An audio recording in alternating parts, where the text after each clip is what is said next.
This video is mainly made in response to a super bad thing that happened regarding one of my favorite musicians of all time, Nick Cave. So, I'm going to do this video. How to kinda hallucinate without the use of drugs. The short answer is meditate and then use your imagination. The long-term answer is learn everything you can about meditation, get to a point where you can meditate very easily, and also to do this you have to have the lights off. It's really hard to do if your brain is getting visual information from what you're seeing around you. So you need the lights off. You need to be meditating. And when you're in that state, what you do then is you would then just not do more than just imagine, but feel the thing. And it has to be relaxing, because otherwise you can't meditate really. So you can only, this only works with relaxing types of voluntarily induced, without drugs type hallucinations.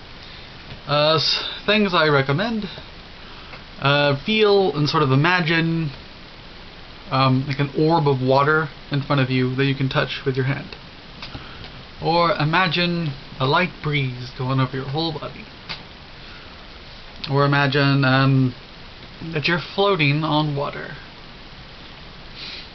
or something like that. Like you're just floating on air. This is actually possible, and it's not exactly hallucination, but it's like really close. Like if you really do this right, you really feel like you can put your hand in that water orb, or you'll really feel like you're floating on air or something. It's kind of a pain to do, it takes a lot of effort, but I've done it before. Well worth trying. Some of the great things about this is that since no drugs are involved and you're really just calming yourself down and then imagining things, there's no like horrifying mental effects because it's no drugs. In fact, this is probably good for your brain. Makes your brain freshens up your brain. And what's great about freshening up your brain is that your brain can get cluttered with just all kinds of nonsense. And the thing is you talk to yourself constantly all day long, and it's like trying to live your life with 1,000 tabs on your mental browser on at one time. Sometimes it helps to just close all those tabs, and start fresh.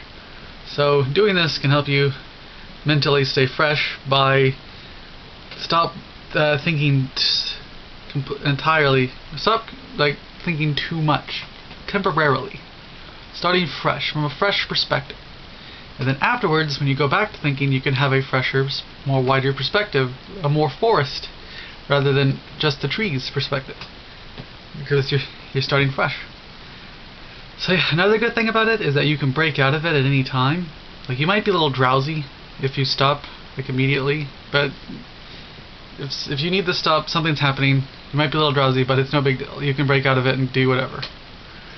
Also, you're going to be very, very still if you do this, so you're not going to be like walking around your house like, I'm imagining I'm in water, and then you bump in the crap or whatever. So you're very still internet. It's probably good for your brain. You'll feel better about stuff. It's just way good for you to do it. Also, the way I look at meditation is the way kind of like Sam Harris looks at it. So I don't look at it as having any kind of mystical anything going on there. You're literally just taking like a day nap. But like a really good day nap. That really helps to do from time to time. Which you get a similar effect from walking in terms of freshening your brain. A good walk will help you do that. Which is why if you're feeling like crappy and you've been feeling crappy and you're full of anxiety, taking a walk is something I recommend, even if it's cold or hot out, even if it's not all that great out, the weather's just terrible. It's definitely always worth it to take a walk if you've been feeling emotionally drained. Walks are very good. And that's really it. If you want to hallucinate without drugs, just meditate and then imagine hallucinations. Calm ones, that is.